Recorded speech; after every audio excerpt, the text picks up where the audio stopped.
இன்றைக்கி மொறு மசால் கடலை தான் செய்ய போகிறோம். பாருங்கள், உங்களுக்கு சத்தமே கேட்குது. இந்த அளவுக்கு செய்கிறதுக்கு 1 கப்பு வந்து பச்சை நிலக்கடலை எடுத்துக்கிறேன். 2 ஸ்பூன் வந்து கடலை மாவு, 1 ஸ்பூன் அரிசி மாவு சேர்த்திட்டு 1 ஸ்பூன் வந்து தனி மிளகாத்தூள், 1/2 ஸ்பூன் காஷ்மீரி மிளகாத்தூள் போட்டுட்டு 7-8 பல் பூண்டு இடித்து போட்டுக்கிறேன். உப்பு தேவையான அளவு சேர்த்திட்டு பெருங்காயத்தூள் ஒரு பிஞ்சு போட்டுக்கலாம் தேவைப்பட்டால்.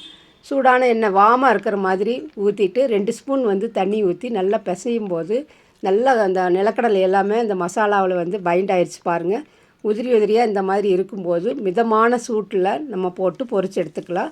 எண்ணெய் வந்து ரொம்ப நல்லா காய வச்சுட்டு அப்புறம் வந்து லோ ஃப்ளேமில் வச்சுக்கணும். நம்ம அப்போ தான் வந்து கருகாமல் வரும். பாருங்கள், நல்லா இந்த மாதிரி கிறிஸ்பியான மொறு மசால்களை வந்து ரெடி ஆயிடுச்சு. இது ரச சாதம், தயிர் சாதத்துக்கு கூட வச்சு சாப்பிட்றதுக்கும், குழந்தைங்க ஸ்கூல்லேருந்து வரக்கூடிய குழந்தைகளுக்கு ஈவினிங் ஸ்நாக்ஸாக கொடுக்கறதுக்கு ரொம்ப சூப்பராக இருக்கும். மேலே வந்து கருவேப்பிலையை தூவி கொடுத்துட்டா சூப்பரான ஈவினிங் ஸ்நாக்ஸ் வந்து ரெடி.